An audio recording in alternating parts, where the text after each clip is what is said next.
Hello, amazing artists. Welcome back. In this topic of Art Life Conversations podcast, we're going to be talking about how to paint landscapes and also a little bit about how to paint plein air landscapes. So whenever I first started painting landscapes, I started with plein air, which is kind of a great way to start because then you're never really afraid of painting plein air. If your first landscape painting ever is painted from life in plein air, which I think in French just means in the open air, basically it means going and setting up your easel outside and painting from life, then you're never really going to be afraid of that. So when it comes to plein air landscape painting, you really just want to dive in right away. And today I'm going to be giving you my 3 favorite books for landscape painting to help you on your learning journey. The ones that really helped me the most in landscape painting, and also some tips as well about plein air and landscape in general with oils. So I teach a lot of plein air landscape. In fact, most of the master classes and lessons that I have in the Art Life School are all done in plein air.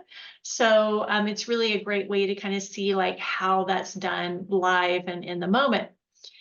So again, the thing that I've seen that a lot of artists struggle with the most when it comes to plein air is that maybe they've done a lot of landscape painting from photos in the studio where they're really taking their time and they're not dealing with the elements outside. And again, this is not good or bad, right or wrong.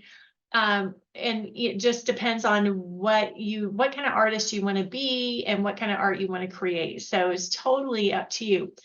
But whenever those artists start to try to paint plein air, they usually struggle more with plein air because they have basically been a work from photo studio landscape painter, which is very different than painting landscape from life. So when it comes to painting landscape from life and plein air, you really want to have, I think, just the simplest equipment to get started. You have to really be able to minimize the amount of stuff that you're taking with you, especially if you're going out, and hiking about and walking about for a long time. And that's what I would recommend for beginners is packing very, very lightweight.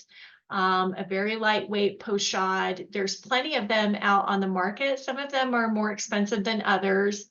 But for example, I like pochades better, and using that with a tripod, I just find that that's easier. In fact, I use one in my studio as well. This is from Edge Pro.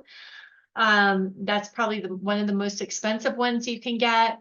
But there's also the Gorilla paint boxes. There's the Yugo, Sienna pochade. There's a lot of different pochades on the market that are really, really good, and I've used most of them. For plein air, I usually use the Gorilla paint box, the little thumb box, and I tend to only paint one size in plein air because it limits you to paint one size.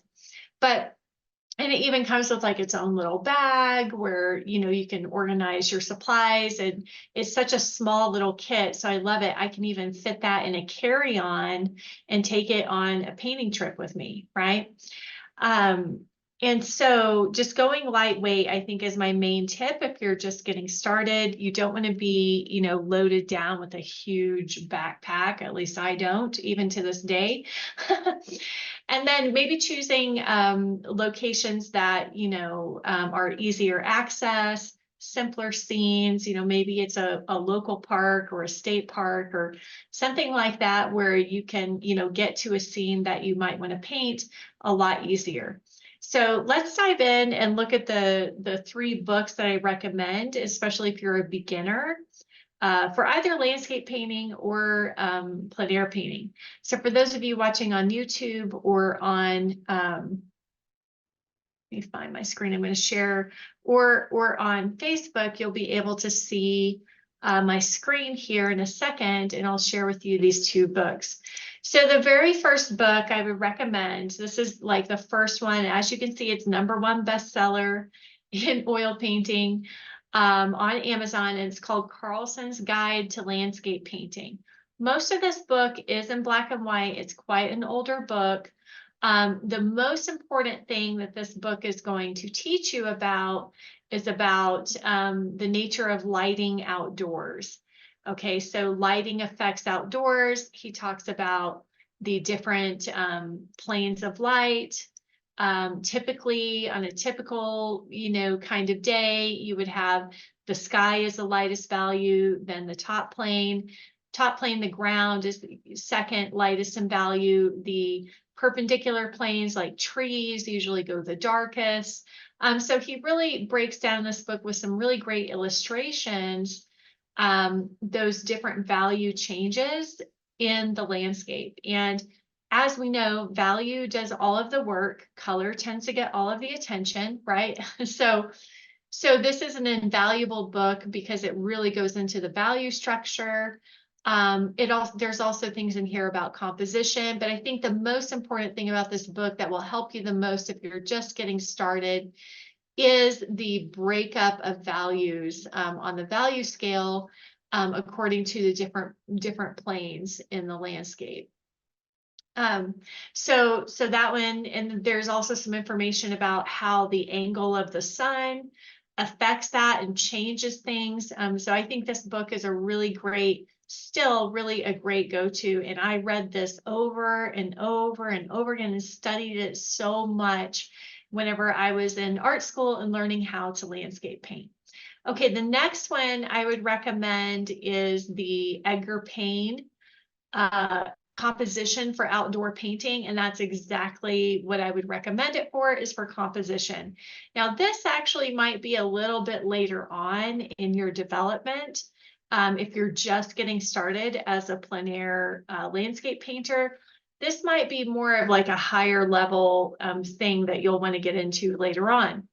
But eventually you're going to want to have all these kind of different compositions in your wheelhouse, right?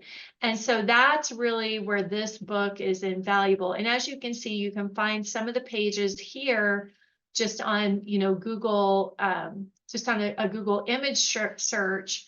You can find some of his wonderful illustrations. He has such a great way of breaking things down simply and illustrating them simply. So you can see here where he's showing one way to design is by using a strong diagonal line.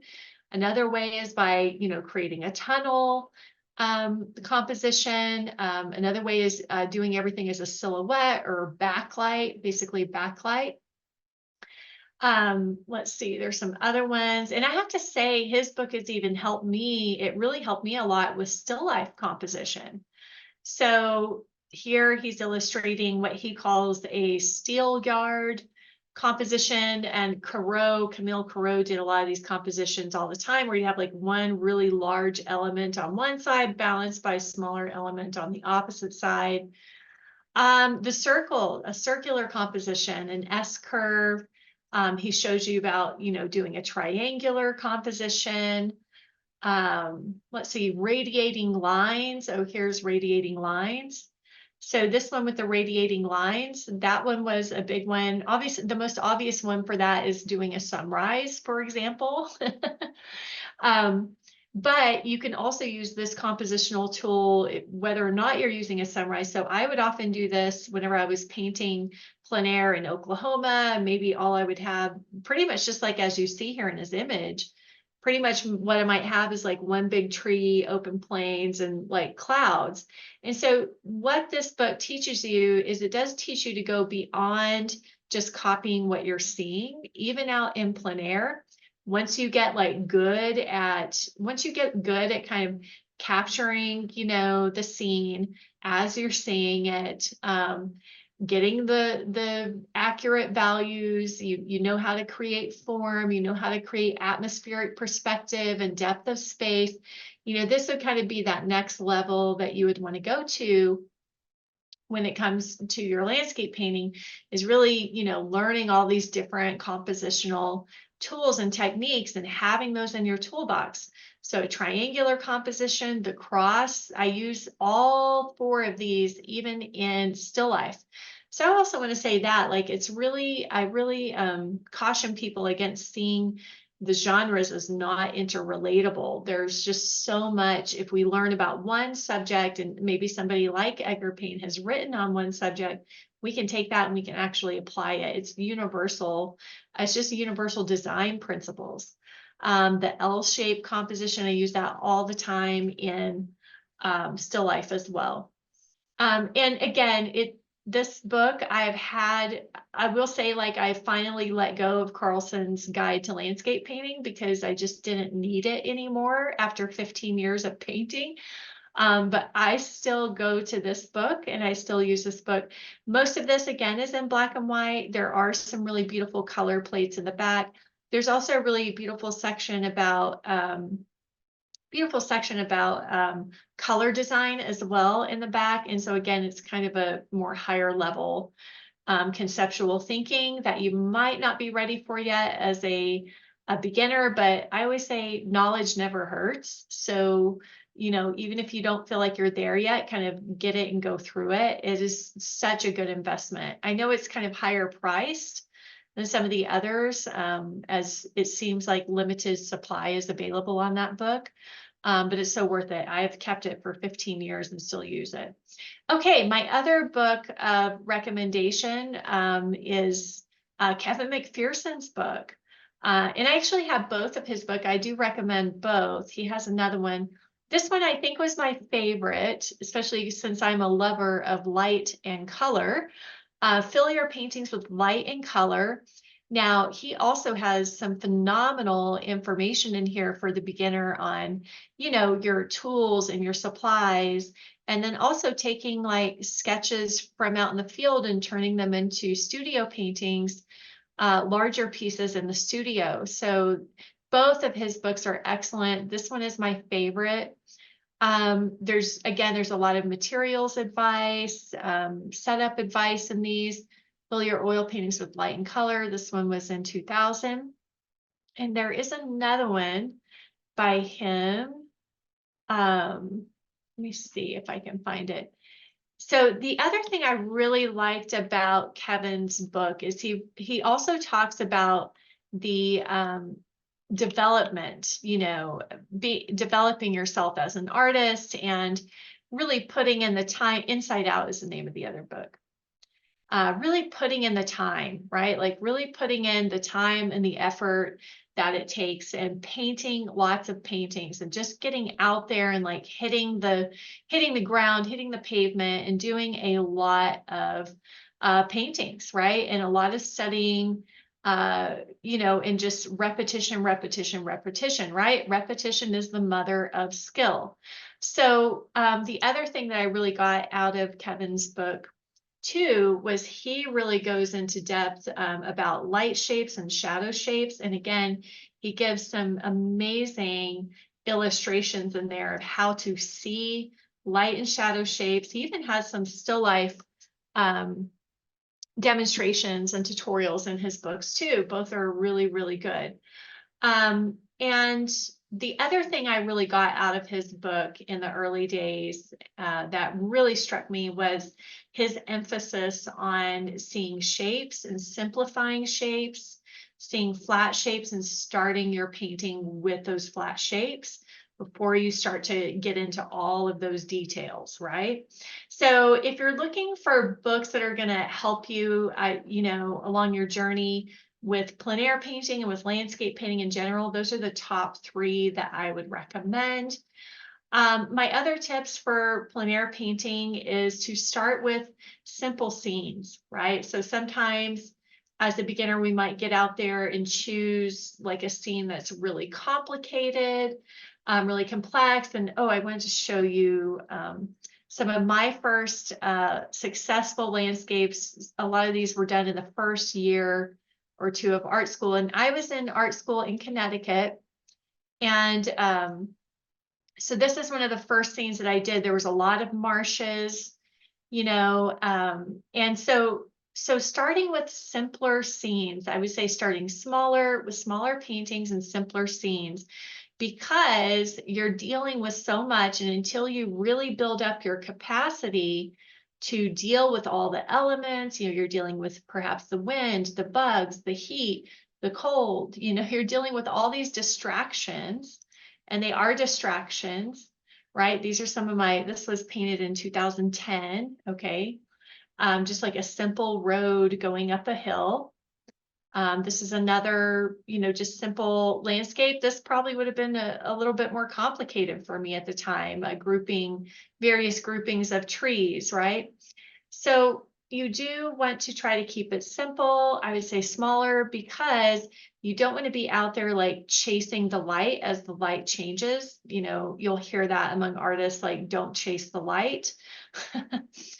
And what that means is, like, the lighting changes dramatically. You probably have about 2-hour block of time before the lighting is totally different in plein air. And so plein air will also help you and teach you how to simplify and paint quicker and really capture the scene faster. So that's the other plus to doing plein air. So I do highly recommend it, especially for artists who are wanting to grow faster.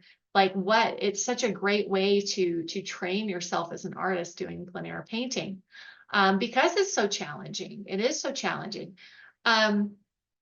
So this is another very simple scene in Connecticut, one of my very first, early day landscape paintings. I think I had just learned, yes, I had just learned about I just learned to start looking for reflected light in the underplane of clouds. And so I was like, just that one piece of information was a eureka aha moment for me. And so then I just couldn't wait to get out and paint more clouds and get reflected light into the underplane of the clouds. So the other tip I would have is that, having a hunger and a thirst to learn and grow, rather than, producing a masterpiece every time. So again, you hear me say that a lot, but focus on growing, focus on learning, and learning little bits at a time. I think on this piece, I was trying to understand, how to create depth through atmospheric perspective and thicker paint in front or impasto. I was always trying to learn, how do I get movement in my landscape so it feels like the wind maybe is blowing and the clouds are moving, so it doesn't feel tight and stiff. So really seeing these paintings more as practice, just as learning, just as practice, rather than am I a great artist yet? I think sometimes when we focus on that first, we get further away from what we're actually seeing. So if you can detach yourself from a failed painting, or did I win or did I lose? Did I succeed or did I fail? And switch your focus more towards just the enjoyment of being out there. Like, that's one of the things I love most about landscape painting, plein air landscape painting, is being out there, being with nature. And it's so calming and so soothing. And there's just so much opportunity to learn. So this was another one. I remember I was in a landscape painting class at the college, Lyme Academy. And so we would go out to kind of just like these empty fields, these very basic empty fields. Oftentimes I would just have my tiny little pochade sitting in my lap, not even with a tripod, and just sit down and paint. And so you can kind of start to see the progression, how some of these were getting a little bit better. I'm starting to read, John Carlson's book on values and understanding that, these perpendicular planes are, darker in value than the sky. And then also Kevin's book on flat, the emphasis on flat shapes and simplifying. So, you keep studying in between your painting sessions. And sometimes you can even take some of those books out there with you in the field. I definitely used to do that too. This is one of my first sunset. I think this was a sunset painting. And I think I actually got in trouble for being here because it was private property. But just trying to capture that look of the glow of the light, so really also just being, okay, and that was it on that. Being willing, being willing to learn, being willing to be imperfect, and being willing to celebrate your progress along the way and your wins along the way, right, is a big part of that process. So I hope that this has helped you. I highly recommend doing plein air painting for those of you who are interested in it. It will help you grow so fast. I know it can be scary. But just dive in and get going. You are going to be frustrated. You are going to have quote unquote failures. I frisbeed, I don't know how many paintings out of frustration, scraped so many paintings out of frustration in the early days. And it's just a matter of like, are you going to stick with it? Are you going to stick with the discomfort long enough so that you can actually get to a level that you feel good about? Right. So one of the key ingredients to being successful is stickability, right? Can you stay with it, or do you quit and give up too easy, right? And do you stay with it consistently enough in order to get better? So if you get super frustrated and then you quit for a week or two and you don't paint, you're just prolonging the growth. Like you're making it take a lot longer. So I recommend daily painting, especially in the early days. Daily painting if you can get it in, and you can get it in because we all have 24 hours in the day, right? Like we do the things that are important to us. We make time for the things that are important to us. And so you can do daily painting every single day, even if it's like a little 5x7. I did that for years and years, and it really did help me improve my painting. Maybe we'll talk about that on another podcast, but I hope this has been helpful to you. Wishing you all happy creating. Also, if you want more instruction, obviously I have tons of landscape masterclasses, plein air masterclasses, and lessons and courses inside the Art Life School, or you can buy the masterclasses separately for lifetime access on my website at artlifewithkelly.com. I want to hear from you, the listeners. Let me know what you're looking forward to getting support with this year. It could be on any topic that you're facing as an artist, as you're developing and growing and trying to succeed, whether that's in your artistic development, whether that is in your business, whether that's in your skills. I want to hear from you. So shoot me an email at info@artlifewithkelly.com and let me know your thoughts. Okay, happy creating. Bye for now.